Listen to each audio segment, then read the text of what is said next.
Number देखिए, पहला number आपसे पूछा गया है, हीनयान और महायान नामक दो बौद्ध संप्रदायों को निम्नलिखित में से किसने मान्यता दी थी?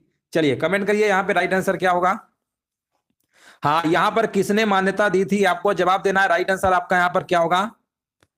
और यहाँ पर देखिए जवाब हमारे बीच आ गया है, बिल्कुल सही जवाब दिया गया है। राइट आंसर आपका यहाँ पर क्या होगा? कश्मीर में जो आपकी चतुर्थ बौद्ध संगीत हुई थी आपकी, है ना, तो यहाँ पे राइट आंसर क्या होगा? विकल्प नंबर आपका जाएगा यहाँ पर सेकेंड नंबर के साथ। अब देखिए एक प्रश्न आपको कमेंट में करना है कि जो चतुर्थ बौद्ध संगीत हुई थी किसके शासन काल में हुई थी, है ना, ये कमेंट करके आपको जरूर बताना है। और अध्यक्षता किसने किया था, किसके शासन काल में, है ना, ये चतुर्थ बौद्ध संगीत के बारे में आपको कमेंट सेक्शन में बताना है। नेक्स्ट प्रश्न बताइए, द्वितीय बौद्ध संगीत कहां पर आयोजित की गई थी, है ना, यहां पर देखिए आपको जवाब देना है, वसुमित्र अध्यक्षता किया था, बिल्कुल सही जवाब है। और किसके शासन काल में? कनिष्क है, बिल्कुल सही जवाब है। कनिष्क के शासन काल में अध्यक्षता किसने किया था? बिल्कुल सही है, वसुमित्र, बिल्कुल सही है। चलिए इस तरीके से देखिए तैयारी काफी अच्छी आपकी चल रही है। और यहाँ पर देखिए अगला प्रश्न बताइए, द्वितीय बौद्ध संगीत का कहां पर आयोजित की गई थी? और यहाँ पर भी देखिए जवाब हमारे बीच आ गया है, कह रहे हैं यहाँ पर आपका वैशाली में होगा, है ना, वैशाली में होगा, बिल्कुल सही जवाब दिया गया। काला, एक सेकेंड, सही तो है, वैशाली तो है। राजगृह में आपकी कौन सी हुई थी? पहली हुई थी, है ना, सही है, यहाँ पर वैशाली ही होगा। पाटलिपुत्र में तीसरी हुई थी, और कश्मीर के कुंडल वन में चौथी हुई थी। सही तो है, option number B, D number सही है। चलिए अगला प्रश्न बताइए, नंद वंश के बाद मगध पर किस वंश का शासन था? चलिए यहां पर देखिए कमेंट करिए, राइट आंसर यहां पर क्या होगा। चलिए यहां पर देखिए क्वेश्चन नंबर 3 नंबर का जवाब हमारे बीच आ गया है, नंद वंश के बाद मगध पर किस वंश का शासन था? तो यहाँ पे आंसर आपका होगा मौर्य वंश, चंद्रगुप्त मौर्य, नाम सुना होगा, है ना, मौर्य वंश का शासन था। अगला प्रश्न बताइए, निम्नलिखित में से कौन जैन धर्म का संप्रदाय है? चलिए यहाँ पर देखिए कमेंट करिए, कौन सा यहाँ पर जैन धर्म का संप्रदाय है? तो आंसर है आपका यहाँ पर क्या होगा? जैन धर्म का अगर हम संप्रदाय की बात करेंगे तो आंसर आपका दिगंबर होगा, ऑप्शन नंबर डी। 4 नंबर का यहाँ पर डी नंबर आपका सही है। चलिए आगे बढ़ते हैं, यहां पर बताइए बुद्ध का क्या अर्थ है? चलिए यहां पर कमेंट करना है, बुद्ध का क्या अर्थ है? पहला विकल्प आपका लिखा हुआ है प्रबुद्ध, है ना, तो प्रबुद्ध ही क्या है? यही बुद्ध का अर्थ है, बिल्कुल सही जवाब है, आंसर आपका सही होगा, ए नंबर। अगला प्रश्न बताइए, निम्नलिखित में से कौन सी घटना जलियांवाला बाग नरसंहार से ठीक पहले घटी थी? देखिए जनरल ओडायर ने अंधाधुंध गोलियां चलाई थी, है ना, 13 अप्रैल 1919 को जलियांवाला बाग हत्याकांड के बारे में आपने सुना होगा, लेकिन इसके पहले कौन सी घटना घटी थी? तो याद रखिएगा, रॉलेट एक्ट का विरोध हुआ था 1919 में, 13 अप्रैल, है ना, ये तो 13 अप्रैल 1919 जलियांवाला बाग हत्याकांड हुआ था, 1919 में रॉलेट एक्ट का भी विरोध हुआ था। ये भी एक काला कानून कह सकते हैं, जिसमें ना तो कोई दलील ना तो कोई वकील, इस तरीके का था, है ना, बिना किसी को संदेह को गिरफ्तारी हो जाती थी, आपकी जमानत भी नहीं होती थी, इस तरीके का था रॉलेट एक्ट। तो ऑप्शन नंबर यहाँ पे आपका ए नंबर बिल्कुल सही है। मनुष्यों में रक्ताल्पता यानी एनीमिया का मुख्य कारण क्या है? यहाँ पर देखिए 7 नंबर में जवाब देना है, राइट आंसर क्या होगा? हाँ हाँ बिल्कुल सही है, फरवरी में हुआ था, बिल्कुल सही है, 1919 में ही हुआ था। मनुष्यों में रक्ताल्पता का मुख्य कारण क्या है? यहाँ पर बताइए राइट आंसर क्या होगा। हाँ बिल्कुल, देखिए यहाँ पर राइट आंसर आ गया है, कह रहे हैं लौ की कमी यानी आयरन की कमी। हाँ बिल्कुल सही है, 7 नंबर का यहाँ पर बी नंबर सही है। हिमालय की चोटी कंचनजंगा कहाँ पर अवस्थित है? चलिए 8 नंबर का देखिए यहाँ पर जवाब देना है, राइट आंसर आपका यहाँ पर क्या होगा? कह रहे हैं सिक्किम में होगा, बिल्कुल सही है, राइट आंसर आपका यहाँ पर सिक्किम होगा। अगला प्रश्न बताइए, इंडो गंगा का मैदान किसके बीच स्थित है? बताइए यहाँ पर जवाब क्या होगा, क्वेश्चन नंबर 9 का। इंडो गंगा का जो मैदान है ये किसके बीच स्थित है? तो ये आपका है प्रायद्वीपीय पठार और हिमालय, याद रखिएगा, ऑप्शन नंबर यहाँ पे डी नंबर बिल्कुल करेक्ट आंसर आपका यहाँ पर होगा। गौतम बुद्ध को ज्ञान किस नदी के तट पर प्राप्त हुआ था? ये प्रश्न भी रिसेंटली पूछा गया था एग्जाम में, गौतम बुद्ध को ज्ञान किस नदी के तट पर प्राप्त हुआ था? बताइए 10 नंबर का जवाब यहाँ पर क्या होगा? निरंजना, बिल्कुल सही है। अगला प्रश्न बताइए, यहाँ पर देखिए आपको बताना है राइट आंसर क्या होगा। लिखा हुआ है लाइसेज करके, और यहाँ पर फायर शब्द किस प्रकार की अर्थव्यवस्था से, है ना, जुड़ा हुआ है? चलिए ये थोड़ा सा आपको न्यू प्रश्न मिला होगा, है ना, ये शब्द जो है आपको बताना है किस प्रकार की अर्थव्यवस्था से जुड़ा है। तो ये जो अर्थव्यवस्था आपकी है, देखिए 18वीं शताब्दी का एक आर्थिक सिद्धांत है कि जो व्यापारिक मामलों में किसी भी सरकारी हस्तक्षेप का विरोध करे, ठीक है ना, यही आपका है। तो ये पूंजीवादी, ये कौन सी अर्थव्यवस्था से जुड़ा हुआ है? पूंजीवादी अर्थव्यवस्था से जुड़ा हुआ है, ऑप्शन नंबर आपका यहाँ पर बी नंबर सही है, याद रखिएगा। अगर ये प्रश्न में अगर शब्द पूछेगा तो आपको पूंजीवादी अर्थव्यवस्था आपको लगा के आना है।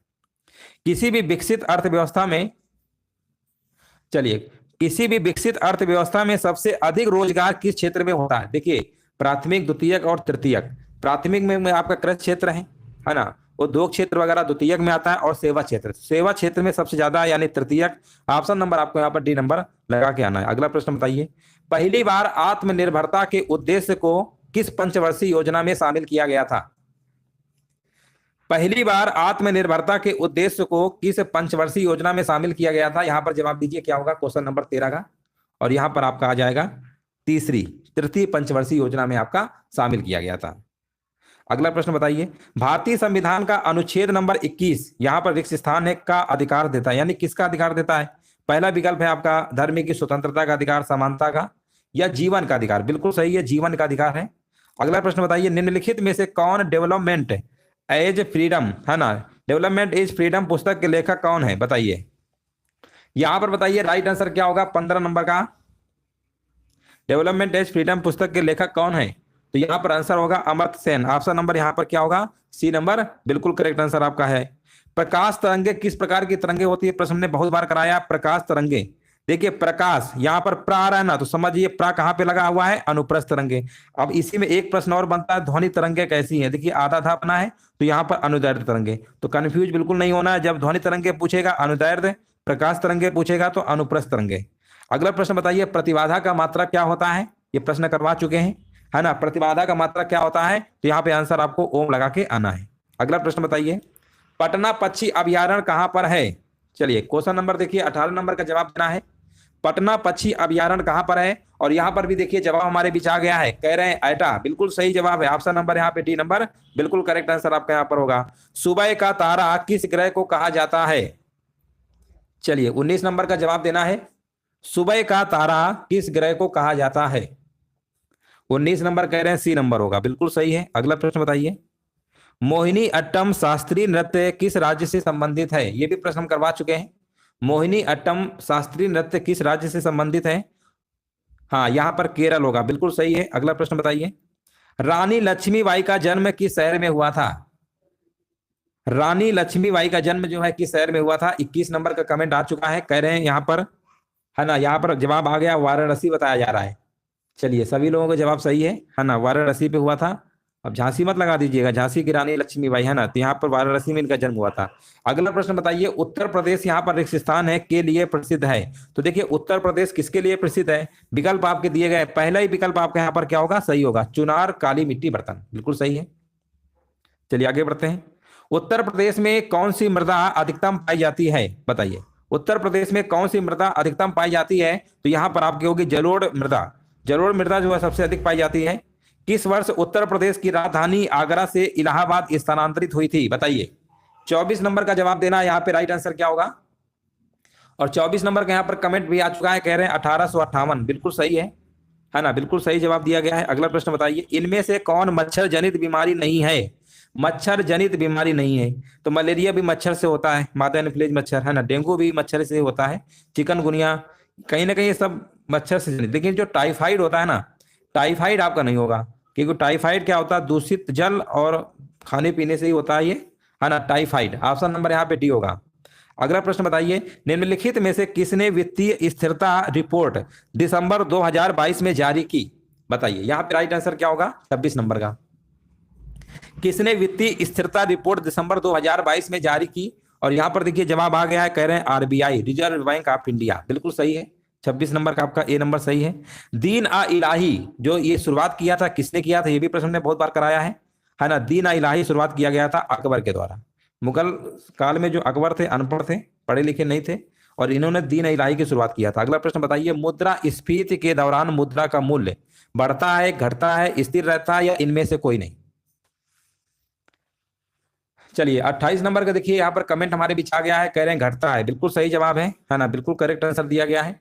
अगला प्रश्न बताइए, संयुक्त अरब अमीरात की मुद्रा क्या है? चलिए 29 नंबर का कमेंट करिए। हाँ बिल्कुल सही है। संयुक्त अरब अमीरात की मुद्रा क्या है? कह रहे हैं यहाँ पर दिनार बताया जा रहा है ना। काफी लोग आंसर अलग अलग आ रहे हैं, दिनार भी मार रहे हैं, है ना, दिरहम होगा, है ना, दिरहम है। जिनका भी जवाब यहाँ पर दिरहम आ रहा है ना, बिल्कुल सही जवाब है, ऑप्शन नंबर ए होगा।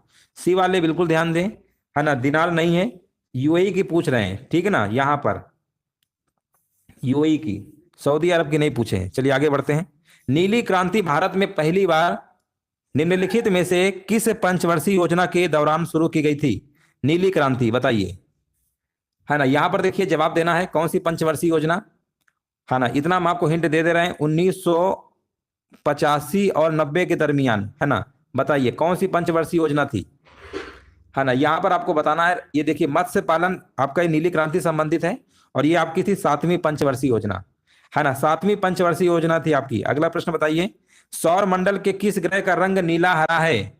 चलिए यहां पर देखिए आपको जवाब देना है, सौर मंडल के किस ग्रह का रंग नीला हरा है ना, यहां पर देखिए आपको जवाब देना है, राइट आंसर क्या होगा? हाँ, अरुण होगा, बिल्कुल सही है। यहाँ पे राइट आंसर क्या होगा आपका? डी नंबर, बिल्कुल करेक्ट आंसर आपका यहाँ पर होगा। 31 नंबर का डी नंबर है आपका। चलिए आगे बढ़ते हैं। केंद्रीय तंबाकू अनुसंधान संस्थान कहां पर स्थित है ना, यहां पर देखिए आपको जवाब देना है, राइट आंसर आपका यहां पर क्या होगा? चलिए अगला प्रश्न बताइए, केंद्रीय तंबाकू अनुसंधान संस्थान कहां स्थित है? हाँ, आंध्र प्रदेश में ही पड़ता है, क्या है आपका? राजमुंदरी, बिल्कुल सही जवाब दिया गया है। अगला प्रश्न बताइए, गुप्त वंश के अंतर्गत किस विश्वविद्यालय को शिक्षा के प्रतीक के रूप में देखा जा सकता है ना, यहां पर बताइए 33 नंबर का जवाब यहां पर क्या होगा? चलिए यहां पर देखिए 33 नंबर का जवाब हमारे बीच आ गया है। हाँ, बिल्कुल सही जवाब दिया गया, नालंदा, बिल्कुल सही जवाब है, ऑप्शन नंबर सी होगा। महंगाई का क्या कारण है बताइए? महंगाई तो देख ही रहे, महंगाई इसमें बहुत ज्यादा है, तो आपको बताना है महंगाई का रीजन क्या है। पहला विकल्प आपका है धन की आपूर्ति में वृद्धि, उत्पादन में गिरावट, या मुद्रा आपूर्ति में तो वृद्धि हो रही है और उत्पादन में गिरावट आ रही है ना, उत्पादन में गिरावट है, मुद्रा आपूर्ति में वृद्धि है, आंसर जाएगा विकल्प नंबर सी के साथ। चलिए बिल्कुल सही जवाब है। उत्तर प्रदेश का सिगरेट उद्योग कहां पर स्थित है ना, उत्तर प्रदेश का जो सिगरेट उद्योग है या कहां पर है, ये सहारनपुर में करा चुके हैं इसके पहले। अगला प्रश्न बताइए, दशावतार मंदिर उत्तर प्रदेश के किस जिले में स्थित है? चलिए यहां पर देखिए आपको जवाब देना है, राइट आंसर आपका यहां पर क्या होगा? दशावतार मंदिर उत्तर प्रदेश के किस जिले में स्थित है? यहां पर देखिए बिल्कुल सही जवाब आ गया, यहां पर बताया जा रहा है आपका ललितपुर, बिल्कुल सही है। अगला प्रश्न बताइए, अग्नि की उड़ान पुस्तक के लेखक कौन है? हाँ देखिए ललितपुर जिले के देवगढ़ में स्थित है आपका, ठीक है ना, ये आपका दशावतार मंदिर। अग्नि की उड़ान पुस्तक के लेखक कौन है, यहाँ पर देखिए कमेंट करना है, अग्नि की उड़ान। और यहाँ पर देखिए जवाब हमारे बीच आ गया है, एपीजे अब्दुल कलाम, बिल्कुल सही जवाब दिया गया है। अगला प्रश्न बताइए, उत्तर प्रदेश में सीतापुर और बहराइच जिले के बीच कौन सी नदी एक सीमा बनाती है? कौन सी नदी एक सीमा बनाती है ना, यहाँ पर देखिए आपको जवाब देना है, 38 नंबर का यहाँ पर कह रहे हैं घाघरा, बिल्कुल सही जवाब है। अगला प्रश्न बताइए, उत्तर प्रदेश की निम्नलिखित में से कौन सी झील सही ढंग से मेल नहीं खाती है ना, तो यहां पर देखिए ये भी प्रश्न हमने कराया है, धरवान झील है आपका, ये हमने बताया था, ये फैजाबाद में, कोल्हापुर में नहीं है, फैजाबाद में है, यही एक मेल नहीं खाता है, बाकी सब है। और ये एक सुंदर और प्राकृतिक झील है, ये भी आपको याद रखना है। अगला प्रश्न बताइए, किस दिन को भारतीय वायुसेना दिवस के रूप में मनाया जाता है? बताइए भारतीय वायुसेना दिवस के रूप में किस दिन मनाया जाता है, यहां पर देखिए कमेंट करना है। चलिए यहां पर देखिए राइट आंसर दीजिए, यहां पर क्या होगा?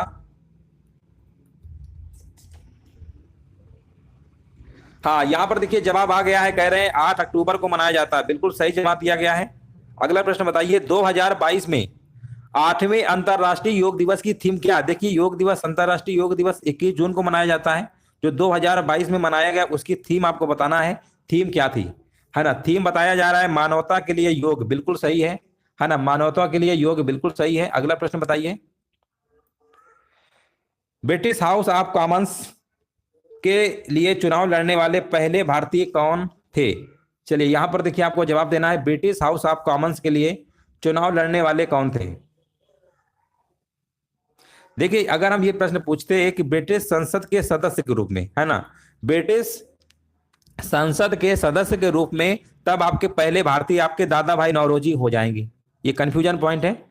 लेकिन यहाँ पे आंसर आपका है व्योमेश चंद्र बनर्जी है, ठीक है ना, यहाँ पर याद रखिएगा राइट आंसर आपका होगा, देखिए ब्रिटिश हाउस ऑफ कॉमन्स के लिए चुनाव लड़ने वाले प्रथम भारतीय थे, हालांकि वो चुनाव हार गए थे, ये अलग बात है ना। तो यहाँ पे आंसर आपका यहाँ पर डी है। लेकिन दादा भाई नौरोजी जब पूछेंगे कि ब्रिटिश संसद के सदस्य के रूप में, तब आपको आंसर लगा के आना है दादा भाई नौरोजी। थोड़ा सा कंफ्यूजन पॉइंट था का आपका ये। अगला प्रश्न बताइए, ब्लू मून घटना कब घटित होती है ना, ब्लू मून घटना, चलिए बताइए ब्लू मून घटना जो है कब घटित होती है? जब एक ही महीने में 2 पूर्णिमा हो। बिल्कुल सही है, ऑप्शन नंबर यहां पे आपका ए नंबर होगा। जब एक ही महीने में 2 पूर्णिमा हो, ए नंबर यहां पर आपका सही है। निम्नलिखित में से किसे स्थलीय ग्रह कहा जाता है? देखिए स्थलीय ग्रह पूछा गया है, किसे कहा जाता है, तो स्थलीय ग्रह की बात करेंगे तो यहां पर आपका बुध को, ऑप्शन नंबर ए, 44 नंबर का आपका ए नंबर यहां पे बिल्कुल करेक्ट आंसर आपका है। बादल वाली रातें साफ रातों की तुलना में अधिक गर्म होती है। बादल वाली जो रातें होती हैं साफ रातों की तुलना में अधिक गर्म होती है, क्योंकि, है ना, यहां पर बताइए इसका रीजन क्या है। हाँ, यहां पर देखिए बताया जा रहा है यह स्थलीय विकिरण में बाधा के रूप में कार्य करता है, यह स्थलीय विकिरण में बाधा के रूप में कार्य करता है, इसलिए ऐसा होता है। बुशमैन जनजातियां कहां पर पाई जाती हैं? 46 नंबर बताइए। बुशमैन जनजातियां जो है कहां पर पाई जाती है, तो ये आपकी बताइए कहां पर पाई जाती है, कौन से मरुस्थल में? तो यहां पर आपका होगा कालाहारी मरुस्थल, कालाहारी मरुस्थल में बुशमैन जनजातियां आपकी पाई जाती है। 46 नंबर का कुछ लोग ए मार रहे हैं, ए नहीं होगा, यहां पर डी नंबर आपका बिल्कुल करेक्ट आंसर आपका है। विश्व ब्रेल दिवस हर साल कब मनाया जाता है? ये प्रश्न हमने बहुत बार कराया है। विश्व ब्रेल दिवस हर साल कब मनाते हैं? देखिए यहां पर जवाब आ गया है, कह रहे हैं 4 जनवरी को मनाया जाता है ना, 4 जनवरी कंफर्म है, बिल्कुल सही है, ऑप्शन नंबर सी होगा। किस दिन को विश्व खाद्य दिवस के रूप में मनाया जाता है? विश्व खाद्य दिवस, चलिए यहां पर बताइए 48 नंबर का जवाब यहां पर क्या होगा? विश्व खाद्य दिवस कब मनाया जाता है? तो कह रहे हैं यहां पर 48 नंबर का कह रहे हैं, अच्छा ए नंबर कुछ लोग बता रहे हैं, ए नंबर नहीं होगा, है ना, 16 अक्टूबर 1945, देखो बिल्कुल सही है, 16 अक्टूबर बिल्कुल सही, 17 अक्टूबर नहीं 16 अक्टूबर है। चलिए आगे बढ़ते हैं। विश्व पोलियो दिवस यहां पर आपको बताना है किस दिन मनाया जाता है विश्व पोलियो दिवस? 49 नंबर बताइए। हाँ, यहां पर देखिए कमेंट करिए जल्दी से, 49 नंबर क्या होगा? सी नंबर, 24 अक्टूबर को मनाया जाता है, बिल्कुल सही जवाब दिया गया है, बिल्कुल राइट आंसर है 49 नंबर का सी। किस दिन को राष्ट्रीय सिविल सेवा दिवस के रूप में मनाया जाता है? किस दिन को बताइए, कौन से दिन को राष्ट्रीय सिविल सेवा दिवस के रूप में मनाया जाता है? चलिए यहां पर देखिए जवाब आ गया, 50 नंबर कह रहे हैं 21 अप्रैल, है ना, बिल्कुल सही है, 50 नंबर का आपका ए नंबर बिल्कुल करेक्ट आंसर आपका यहां पर होगा, बिल्कुल सही जवाब दिया गया है। नंबर आपसे यहां पर पूछा गया है उत्तर प्रदेश की राज्य की मछली है, बताइए उत्तर प्रदेश की राज्य की मछली कौन सी है? आपको जवाब देना है। यहाँ पे राइट आंसर आपका यहाँ पर क्या होगा? ऑप्शन आपके दिए गए हैं, है ना, कतला, महासीर, है ना, इस तरीके से आपके ऑप्शन दिए गए हैं, और आपको देखिए यहाँ पर जवाब देना है, सही आंसर आपका यहाँ पर क्या होगा। चलिए सभी लोग यहाँ पर कमेंट करिए, और जवाब आ गया, कह रहे हैं चीतल, बिल्कुल सही जवाब है, ऑप्शन नंबर यहाँ पे डी होगा। अगला प्रश्न बताइए, यहाँ पे देखिए जवाब देना है, निम्नांकित हड़प्पा सभ्यता के स्थलों में से किस स्थान पर पुरातत्वविदों को जुते हुए खेत के प्रमाण मिले हैं? है ना, यहाँ पर देखिए आपको जवाब देना है, राइट आंसर आपका यहाँ पर क्या होगा? चलिए यहाँ पर कमेंट करिए, यहाँ पर देखिए आपको जवाब देना है, राइट आंसर क्या होगा। ऑप्शन दिए गए कालीबंगा, हड़प्पा, मोहनजोदड़ो, बनावली, है ना, यहाँ पर देखिए जवाब आ गया है। क्वेश्चन नंबर देखिए सेकंड नंबर का काफी लोग जवाब दे रहे हैं, कह रहे हैं ए नंबर होगा, जो कि बिल्कुल सही जवाब दिया गया है, कालीबंगा आपका आंसर होगा। अगला प्रश्न बताइए, यहाँ पर देखिए पूछा गया बर्मा की वर्तमान राजधानी है ना, यहाँ पर देखिए आपको जवाब देना है, बर्मा की वर्तमान राजधानी है, बताइए बर्मा की समय वर्तमान राजधानी कौन सी है? क्वेश्चन नंबर देखिए 3 नंबर का जवाब हमारे बीच आ गया है, कह रहे हैं नेपी डाओ, है ना, नेपी डाओ बताया जा रहा है, जो कि बिल्कुल सही जवाब दिया गया है, ऑप्शन नंबर यहाँ पे पहला आंसर आपका होगा, हाँ बिल्कुल सही है। अगला प्रश्न बताइए, यहां पर बताइए ऋग्वेद में कुल कितने सूक्तों का संग्रह है? अगर हम ऋग्वेद में बात करेंगे, सूक्तों की बात करेंगे, कितने हैं टोटल? याद रखिएगा 1000 आपके 28 है, आंसर जाएगा विकल्प नंबर बी के साथ। जिनका भी जवाब विकल्प नंबर बी आ रहा है ना, बिल्कुल सही जवाब दे रहे हैं, है ना, बी नंबर यहाँ पे बिल्कुल करेक्ट आंसर आपका है। अगला प्रश्न बताइए, नेक्स्ट प्रश्न बताइए, जब बेकिंग पाउडर में पानी डाला जाता है तो गैस निकलती है ना, कौन सी गैस निकलती है? यहाँ पर देखिए आपको जवाब देना है, राइट आंसर आपका यहाँ पर क्या होगा? जब बेकिंग पाउडर में पानी डाला जाता है तो कौन सी गैस निकलती है? बेकिंग पाउडर जिसे आप खाने वाला सोडा कहते हैं। और बेकिंग पाउडर के अगर हम फार्मूले की बात करेंगे तो क्या होता है? सोडियम बाइकार्बोनेट होता है, NaHCO3। ये इसका एक फार्मूला होता है, सोडियम बाइकार्बोनेट, जैसा कि सभी लोग जानते होंगे। तो यहाँ पर बोला गया कौन सी गैस निकलती है, तो CO2 निकलती है। CO2 यानी कार्बन डाइऑक्साइड गैस। बिल्कुल सही जवाब दिया गया है। अगला प्रश्न बताइए। देखिए एक बेकिंग पाउडर होता है बेकिंग सोडा, एक होता है सोडियम कार्बोनेट जिसे आप धावन सोडा कहते हैं, उसका फार्मूला होता है Na2CO3 होता है। अगला प्रश्न बताइए। झरोखा दर्शन यहाँ पर लिखा हुआ है रिक्त स्थान है कि द्वारा पेश किया गया था, किसके द्वारा पेश किया गया था? है ना, यहाँ पर देखिए आपको जवाब देना है। झरोखा दर्शन किसके द्वारा पेश किया गया था? चलिए यहाँ पर देखिए कमेंट करना, राइट आंसर क्या होगा? हाँ, ऑप्शन आपके दिए गए हैं। अदबुल फजल, मोहम्मद काजिम, औरंगजेब, अकबर। अकबर बताया जा रहा है, जो कि बिल्कुल सही आंसर दिया गया है। ऑप्शन नंबर डी होगा, बिल्कुल सही है। अगला प्रश्न बताइए। चलिए यहाँ पर बताइए निम्न में से कौन सी गैस उत्कृष्ट गैस नहीं है? देखिए यहाँ पर आपको बताना है कौन सी गैस आपकी उत्कृष्ट गैस नहीं है। ऑप्शन आपके दिए गए हैं हीलियम, ऑक्सीजन, आर्गन और नियान। ठीक है ना। देखिए हीलियम उत्कृष्ट गैस क्या होती है? उत्कृष्ट गैस जिसे अक्रिय गैस कहते हैं, तो हीलियम, नियान, आर्गन ये तो होती है, इनको नोबल गैस भी कहते हैं। ऑक्सीजन यहाँ पे नहीं होगा, है ना, बिल्कुल सही जवाब है। अगला प्रश्न बताइए। यहाँ पर बताइए कार्बोहाइड्रेट का पाचन यहाँ पर रिक्त स्थान है में प्रारंभ होता है, बताइए, है ना, कहाँ पे प्रारंभ होता है कार्बोहाइड्रेट का पाचन? देखिए आपको जवाब देना है। ऑप्शन आपके बड़ी आंत, छोटी आंत, इस तरीके से आपके ऑप्शन दिए गए हैं। और यहाँ पर जवाब बताया जा रहा है मुख से। हाँ बिल्कुल सही है, कार्बोहाइड्रेट का पाचन जो होता है मुख में प्रारंभ होता है। हाँ बिल्कुल सही है, 8 नंबर का सी नंबर सही है। अगला प्रश्न बताइए। वर्ष 1236 से लेकर 1240 के दरमियान दिल्ली सल्तनत पर किसने शासन किया? है ना, यहाँ पर देखिए आपको बताना है राइट आंसर क्या होगा, किसने शासन किया, आपको यहाँ पर कमेंट करना है। सही जवाब यहाँ पर क्या होगा? और यहाँ पर देखिए जवाब आ गया है, कह रहे हैं रजिया सुल्तान, जो कि बिल्कुल सही जवाब दिया गया है। पहली मुस्लिम शासिका की अगर बात करेंगे तो रजिया सुल्तानी ही है।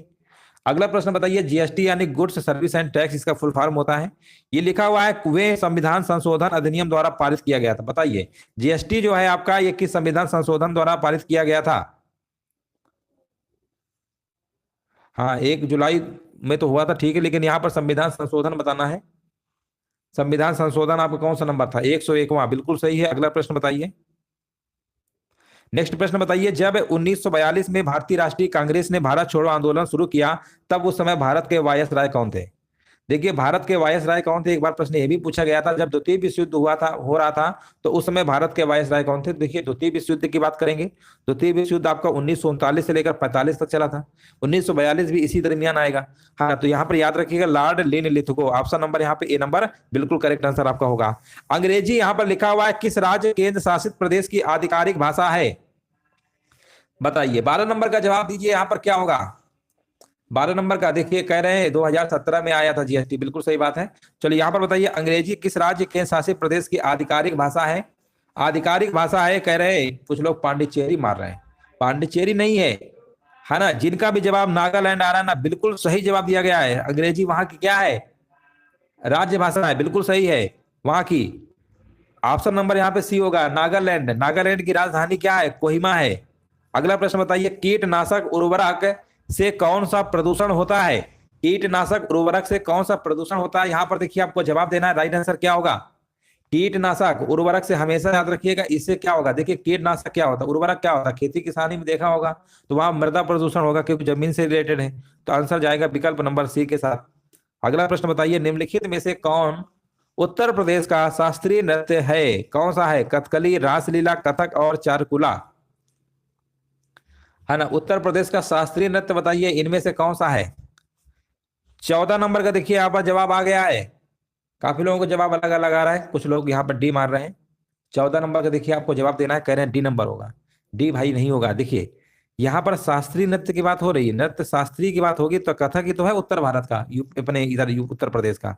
तो केवल कथक है, ये आपके शास्त्रीय नृत्य थोड़ो है, केवल कथक है। ऑप्शन नंबर यहाँ पे बी नंबर आपका सही होगा। चलिए आगे बढ़ते हैं, शास्त्रीय नृत्य पूछा गया था। अगला प्रश्न बताइए। हिमालय पर्वत श्रृंखला, हाँ बिल्कुल सही है। यहाँ पर बताइए हिमालय पर्वत श्रृंखला यहाँ पर किसका उदाहरण है? तो हिमालय पर्वत श्रृंखला जो है आपका ये वलित पर्वत का उदाहरण है। ऑप्शन नंबर जाएगा डी नंबर के साथ। बिल्कुल सही आंसर दिया गया। अगला प्रश्न बताइए, निम्नलिखित में से किसे कृत्रिम बुद्धि का जनक माना जाता है? कृत्रिम बुद्धि का जनक किसे माना जाता है? चार्ल्स बैबेज तो चलो कंप्यूटर के पितामह है आपके, है ना, तो ये तो होंगे नहीं। कृत्रिम बुद्धि पूछा गया है, 5वीं जनरेशन के आप देख रहे होंगे।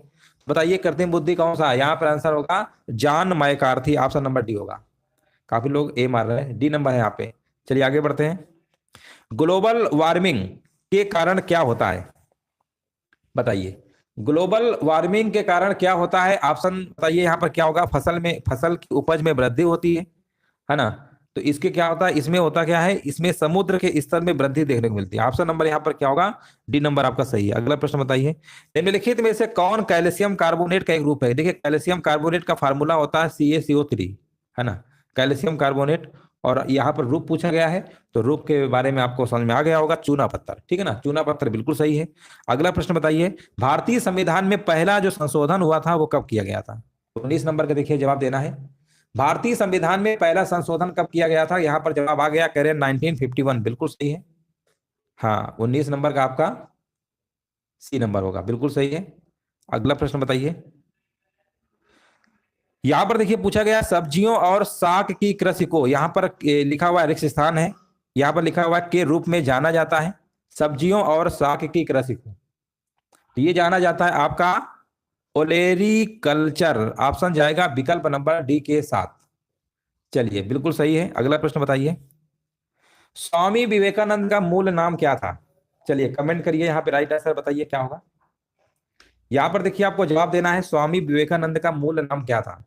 21 नंबर का देखिए जवाब आ गया है, कह रहे हैं नरेंद्र नाथ दत्त, जो कि बिल्कुल सही आंसर दिया गया है। अगला प्रश्न बताइए, भारतीय संविधान का इनमें से कौन सा अनुच्छेद अल्पसंख्यकों के हितों के संरक्षण से संबंधित? ये प्रश्न ने बहुत बार कराया है, अब तो याद हो गया होगा। अल्पसंख्यकों के हितों के संरक्षण से संबंधित कौन सा है? Article number 29।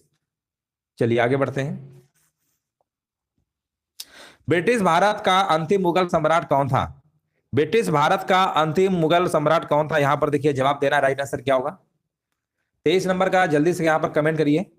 और 23 नंबर का यहाँ पर जवाब आ गया है, कह रहे हैं डी नंबर होगा। कुछ लोग ए मार रहे हैं, 23 नंबर का ए भी आ रहा है, डी भी आ रहा है, जिनका भी डी आ रहा है ना, Bahadur Shah Zafar, British Bharat. Option number यहाँ पे डी नंबर आपका सही है।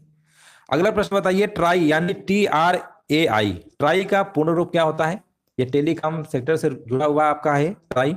और बताइए टेलीकॉम हमने बोल ही दिया तो अब तो आंसर आप बता ही देंगे, है ना, टेलीकॉम हमने बोल ही दिया तो आप तो टेलीकॉम से ऑप्शन समझ ही जाएंगे, है ना, ऑप्शन नंबर बी होगा। चलिए कोई बात नहीं, ऑप्शन नंबर यहाँ पे बी होगा। हाँ बिल्कुल सही है। चलिए आगे बढ़ते हैं, यहाँ पर देखिए पूछा गया रिक्त स्थान में अस्थि मज्जा यानी बोन मैरो यानी अनुपस्थित होता है। बोन मैरो बताइए किसमें अनुपस्थित रहता है? सरीसृप में, उभयचरों में, मत्स्य में या पक्षियों में? तो देखिए बोन मैरो जो अस्थि मज्जा होता है ये आपका पक्षियों में नहीं होता है, ठीक है ना, पक्षियों में क्या होता है? अनुपस्थित होता है। ऑप्शन नंबर यहाँ पे डी नंबर आपका सही है। संगमरमर किस चट्टान का उदाहरण है? यहाँ पर देखिए आपको जवाब देना है, जो संगमरमर होता है ये किस चट्टान का उदाहरण है? ऑप्शन दिए गए हैं, अवसादी चट्टान, आग्नेय चट्टान, प्लूटोनिक चट्टान और कायांत्री। देखिए कायांत्री चट्टान को हम रूपांतरित चट्टान भी कहते हैं। तो ऑप्शन नंबर यहाँ पे आपका डी नंबर आपको लगा के आना है। भारत का सबसे ऊंचा जलप्रपात कौन सा है? बताइए। क्वेश्चन नंबर देखिए 27 नंबर का जवाब देना है, भारत का सबसे ऊंचा जलप्रपात कौन सा है? तो यहाँ पे आंसर आपका हो जाएगा कुंचिकल जलप्रपात। ऑप्शन नंबर यहाँ पे बी नंबर आपका राइट आंसर आपका होगा। अगला प्रश्न बताइए, वह बाजार जिसमें मुद्रा का ऋण प्राप्त किया जा सकता है क्या कहलाता है? वह बाजार जिसमें मुद्रा का ऋण प्राप्त किया जा सकता है क्या कहलाता है? ऑप्शन दिए गए, आरक्षित बाजार, संस्थागत बाजार, मुद्रा बाजार और विनिमय बाजार। हाँ यहाँ पर देखिए कह रहे हैं 28 नंबर का, देखिए यहाँ पर कमेंट आ चुका है, काफी लोगों को जवाब आ रहा है, कह रहे हैं 28 नंबर का सी होगा, बिल्कुल सही है, मुद्रा बाजार है। अगला प्रश्न बताइए, नल्लमला पर्वत श्रृंखला निम्नलिखित में से किस राज्य में स्थित है? चलिए यहाँ पर देखिए कमेंट करना है, राइट आंसर आपका यहाँ पर क्या होगा? नल्लमला पर्वत श्रृंखला निम्नलिखित में से किस राज्य में स्थित है? ये आपकी तमिलनाडु, हाँ बिल्कुल सही है, तमिलनाडु राज्य में है। ऑप्शन नंबर, एक सेकेंड, तमिलनाडु नहीं, आंध्र प्रदेश, हाँ आंध्र प्रदेश है, सॉरी, यहाँ पे आंध्र प्रदेश है, ऑप्शन नंबर बी है। देखिए नलमला जो पर्वत श्रृंखला है ये आपकी किस राज्य में? आंध्र प्रदेश में, ठीक है ना, दक्षिण भारत का राज्य है आपका ये आंध्र प्रदेश। अगला प्रश्न बताइए, किस दिन को विश्व मौसम विज्ञान दिवस के रूप में मनाया जाता है? ये भी देखिए प्रश्न कई बार एग्जाम में पूछा गया है, किस दिन को यहाँ पर आपको बताना है विश्व मौसम रूप में मनाया जाता है? 30 नंबर का देखिए यहाँ पर कमेंट करना है, राइट आंसर आपका यहाँ पर क्या होगा? विश्व मौसम विज्ञान दिवस। 30 नंबर का यहाँ पर जल्दी से कमेंट करिए, राइट आंसर यहाँ पर क्या होगा? 30 नंबर का कह रहे हैं यहाँ पर जवाब आ गया है, कुछ लोग सी मार रहे हैं, है ना। 30 नंबर का सी नहीं है, यहाँ पर 23 मार्च है, ठीक है ना। 23 मार्च को मनाया जाता है। ऑप्शन नंबर यहाँ पे आपका डी नंबर होगा। 18 मार्च नहीं, 23 मार्च। विश्व मौसम विज्ञान दिवस आपका 23 मार्च को मनाया जाता है। अगला प्रश्न बताइए, यूनेस्को का मुख्यालय कहां पर स्थित है? बताइए, यूनेस्को का मुख्यालय कहां पर स्थित है? देखिए, यूनेस्को का मुख्यालय की बात करेंगे तो आपका यहाँ पर पेरिस में है ना। अगर यहाँ पे हम बात करते हैं यूनिसेफ, है ना, यूनिसेफ का मुख्यालय कहां पर है? ये भी प्रश्न इसका एक बनता है। तो इसका मुख्यालय न्यूयॉर्क में है। यूनेस्को का मुख्यालय कहां पर है? पेरिस में है, याद रखिएगा। आगे बढ़ते हैं। हिंद, यहां पर बताइए, हिंद स्वराज किसके द्वारा लिखा गया था? चलिए यहां पर बताइए, हिंद स्वराज किसके द्वारा लिखा गया था? 32 नंबर का यहां पर जवाब क्या होगा? और यहां पर जवाब आ गया है, कह रहे हैं महात्मा गांधी, बिल्कुल सही जवाब है। अगला प्रश्न बताइए, सिंधु घाटी सभ्यता का जो शहर है लोथल, ये कहां पर स्थित है? बताइए, सिंधु घाटी सभ्यता का जो शहर आपका है लोथल, है ना, ये कहां पर स्थित है? क्वेश्चन नंबर देखिए 33 नंबर का जवाब दीजिए। यहाँ पर क्या होगा? कह रहे हैं गुजरात में, बिल्कुल सही है ना, गुजरात में। अगला प्रश्न बताइए, अरावली पर्वत किस काल से संबंधित है? अरावली जो पर्वत है ये किस काल से संबंधित है? तो ये आपका कौन सा है? यहाँ पर आंसर होगा प्री कैम्ब्रियन, याद रखिएगा, प्री कैम्ब्रियन काल से संबंधित आपका है अरावली पर्वत। उत्तर प्रदेश के किस शहर को ग्रास ऑन द ईस्ट के नाम से जाना जाता है? उत्तर प्रदेश के किस शहर को ग्रास ऑन द ईस्ट के नाम से जाना जाता है? 35 नंबर का जवाब दीजिए। यहाँ पे राइट आंसर क्या होगा? 35 नंबर का देखिए काफी लोगों का जवाब आ गया है। 35 नंबर का जिनका भी जवाब आ रहा है ना, कन्नौज, बिल्कुल सही है ना, कन्नौज शहर है आपका, कन्नौज। अगला प्रश्न बताइए, इत्र नगरी, है ना, कन्नौज। अगला प्रश्न बताइए, सिंधु घाटी स्थल कालीबंगा बताइए किस राज्य में स्थित है? कालीबंगा की अगर हम बात करेंगे, कालीबंगा जो है ये किस राज्य में स्थित है? तो ये आपका है राजस्थान में, जो कि हमने इसके पहले क्लास में बताया था आपको। राजस्थान में आपका है, हनुमानगढ़ी जिले के पास आपका कालीबंगा, राजस्थान में पड़ता है। सबसे पुराना ब्राह्मण साहित्य कौन सा है? सबसे पुराना ब्राह्मण साहित्य कौन सा है? यहाँ पर देखिए 37 नंबर का जवाब देना है। तो यहाँ पर आपका हो जाएगा वेद, और वेद में सबसे पुराना वेद की बात करेंगे तो ऋग्वेद है आपका। आगे बढ़ते हैं, उपनिषदों का मुख्य विषय क्या है? चलिए यहां पर देखिए 38 नंबर का जवाब देना है।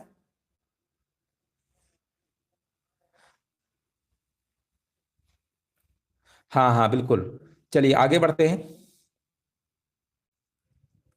हाँ हाँ बिल्कुल सही है, चलिए आगे बढ़ते हैं। उपनिषदों का मुख्य विषय क्या है? तो यहाँ पर आंसर आपका होगा दर्शन। ऑप्शन नंबर यहाँ पे बी नंबर सही है। प्रसिद्ध प्राचीन भारतीय कृति कादम्बरी, कादम्बरी की रचना किसके द्वारा की गई थी? ये देखिए प्रश्न बहुत बार एग्जाम में पूछा गया है, कादम्बरी की रचना किसके द्वारा की गई थी? 39 नंबर का कमेंट करिए। 39 नंबर का देखिए कमेंट आ चुका है, कह रहे हैं डी नंबर होगा, बाण भट्ट बताया जा रहा है, जो कि बिल्कुल सही है। कुछ लोग विष्णु शर्मा मार रहे हैं, बाण भट्ट बिल्कुल सही है। डिस्कवरी ऑफ इंडिया के लेखक कौन है? बहुत ही आसान प्रश्न है ना। हम इतना आपको हिंट दे सकते हैं कि जो भी है वो भारत के प्रथम प्रधानमंत्री थे आपके, भारत के प्रथम प्रधानमंत्री थे, उन्हीं की है आपकी डिस्कवरी ऑफ इंडिया। और जवाब आ गया है, कह रहे हैं बी नंबर, जवाहरलाल नेहरू, पंडित जवाहरलाल नेहरू, बिल्कुल सही है। अगला प्रश्न बताइए, उत्तर प्रदेश का कजरी जो गीत है ये किससे संबंधित है? देखिए कजरी जो गीत है ना, ये संबंधित है बारिश के मौसम से, कि सर्दियों के मौसम से, गर्मी के मौसम से, इनमें से कोई भी नहीं। 41 नंबर का कह रहे हैं बारिश के मौसम से, बिल्कुल सही है ना। अब तो इस समय गर्मी का मौसम आ रहा है, बारिश के मौसम। अगला प्रश्न बताइए, किसने यह घोषणा की कि बहादुर शाह की मृत्यु के पश्चात मुगलों को राजा की उपाधि नहीं मिलेगी? ये किसने घोषणा किया था कि बहादुर शाह की मृत्यु के बाद मुगलों को राजा की उपाधि नहीं मिलेगी? चलिए यहां पर बताइए राइट आंसर क्या होगा। और यहां पर देखिए जवाब आ गया है, 42 नंबर कह रहे हैं लॉर्ड कैनिंग, बिल्कुल सही है, लॉर्ड कैनिंग ने ही कहा था। ऑप्शन नंबर यहाँ पे आपका बी नंबर बिल्कुल करेक्ट आंसर आपका होगा। अगला प्रश्न बताइए, निम्नलिखित में से कौन कांग्रेस के उग्र दल के नेता नहीं थे? उग्र दल के नेता नहीं थे, तो यहाँ पर बाल गंगाधर तिलक तो आपके थे, बिपिन चंद्रपाल भी थे, लाला लाजपत राय भी थे, लेकिन दादा भाई नौरोजी आपके नहीं थे। ऑप्शन नंबर आपका ए नंबर बिल्कुल करेक्ट आंसर आपका यहाँ पर होगा। सालनाथ किन नदियों के संगम के पास स्थित है? यहाँ पर देखिए जवाब देना है। सारनाथ, है ना, गौतम बुद्ध ने अपना प्रथम उपदेश दिया था, यहाँ पर बोला गया कि नदियों के संगम के पास स्थित है सारनाथ। और यहाँ पर 44 नंबर का होगा गंगा और वरुणा। गंगा और वरुणा, ऑप्शन नंबर यहाँ पे डी नंबर होगा। जिनका भी ऑप्शन नंबर डी आ रहा है ना, बिल्कुल सही जवाब है। ए नहीं, डी नंबर है। अगला अगला प्रश्न बताइए। भारत की दूसरी पंचवर्षीय योजना 1956 से 1961 तक चली थी। ये किस मॉडल पर आधारित थी? तीसरी पंचवर्षीय योजना 1961 में चली थी। एक बार ये प्रश्न पूछा गया था एग्जाम में कि तृतीय पंचवर्षीय योजना कब शुरू हुई थी। तो ऑप्शन में आपके दिए गए थे 1961, 62, 63, इस तरीके दिए गए थे। केवल इतना ही दिया था, टाइम पीरियड पूरा नहीं दिया था, बस शुरुआत ही पूछ लिया था। देखिए, द्वितीय पंचवर्षीय योजना जो है आपकी यहाँ पर पीसी महालनोबिस मॉडल पर आधारित है और हैरोल्ड डोमर मॉडल पर आपकी प्रथम है ना। अगर प्रथम पंचवर्षीय योजना की बात करेंगे तो आपका हैरोल्ड डोमर मॉडल है, लेकिन दूसरा वाला अगर पूछेगा तो आपको लगा के आना है बी नंबर। चलिए, बिल्कुल सही जवाब है। अगला प्रश्न बताइए। रेपो दर से क्या तात्पर्य है? रेपो रेट, है ना। रेपो रेट क्या होता है बताइए। देखिए, रेपो रेट एक रिवर्स रेपो रेट होता है ना। ये दोनों आपने नाम जरूर सुना होगा इकोनॉमिक्स में। तो रेपो रेट होता क्या है? वह दर जिस पर वाणिज्यिक बैंक भारतीय रिजर्व बैंक से उधार लेते हैं। आरबीआई जब बैंक पैसा उधार लेते हैं ना, उसी को बोलते हैं रेपो रेट। जब देते हैं तो रिवर्स रेपो रेट होता है। चलिए आगे बढ़ते हैं। पहला ही विकल्प आपका सही है। अगला प्रश्न बताइए। विश्व व्यापार संगठन, है ना, वर्ल्ड ट्रेड ऑर्गेनाइजेशन, यानी यहां पर बताना है विश्व व्यापार संगठन का मुख्यालय कहां पर स्थित है? विश्व व्यापार संगठन का मुख्यालय कहां पर स्थित है? 47 नंबर का जवाब आ गया है। कह रहे हैं ए नंबर होगा। ए नंबर होगा कि बी नंबर होगा? बी नंबर है। जिनका भी बी आ रहा है, जिनेवा स्विट्जरलैंड, बिल्कुल सही जवाब है। ऑप्शन नंबर यहाँ पे बी नंबर आपका राइट आंसर आपका है। सौरभ चौधरी निम्नलिखित में से किस खेल से संबंधित थे? सौरभ चौधरी की अगर हम बात करेंगे, है ना, किस खेल संबंधित थे आपके? तो ये आपके थे निशानेबाजी से। निशानेबाजी से। ऑप्शन नंबर यहाँ पे आपका बी नंबर बिल्कुल करेक्ट आंसर आपका है। अगला प्रश्न बताइए। संतोष ट्रॉफी निम्नलिखित में से किस खेल से संबंधित है? संतोष ट्रॉफी निम्नलिखित में से किस खेल से संबंधित है? 49 नंबर का कमेंट करिए। राइट आंसर यहाँ पर क्या होगा? और 49 कह रहे हैं सी नंबर होगा। फुटबॉल से बिल्कुल सही जवाब दिया गया है। अगला प्रश्न बताइए। यहाँ पे राइट आंसर बताइए क्या होगा। अगला प्रश्न बताइए। अक्टूबर 2022 में भारत के 50वें मुख्य न्यायाधीश, है ना, सीजीआई के रूप में किसे नियुक्त किया गया है? अक्टूबर 2022 में 50वें नंबर के आपके हैं सीजीआई, सुप्रीम कोर्ट के मुख्य न्यायाधीश। अब ये तो आजकल आप नाम सुने ही होंगे, बहुत अच्छे से याद हो गया होगा, है ना। बहुत ही सख्त डिसीजन ले रहे हैं। तो 50 नंबर का हमें नहीं लग रहा है कि किसी गलत होगा, सभी का सही होना चाहिए। और यहाँ पर देख रहे हैं 50 नंबर का कह रहे हैं बी नंबर होगा। बिल्कुल सही है ना। डी वाई चंद्रचूड़ बिल्कुल सही है। ऑप्शन नंबर यहाँ पे आपका बी नंबर बिल्कुल करेक्ट आंसर। ये यूयू ललित के स्थान पे हुए हैं आपके, ठीक है ना। ऑप्शन नंबर बी बिल्कुल सही है। हाँ, बिल्कुल सही जवाब दिया गया है। और इस तरीके से जो आपके टॉप 50 प्रश्न थे कंप्लीट हो चुके हैं। और ईमानदारी से लास्ट में जरूर बताइएगा, ऑफलाइन कमेंट करिएगा कि 50 में से आज के स्कोर आपका कितना हुआ है, कितने प्रश्न आपके सही हुए। चलिए, बहुत बहुत धन्यवाद आप सभी का।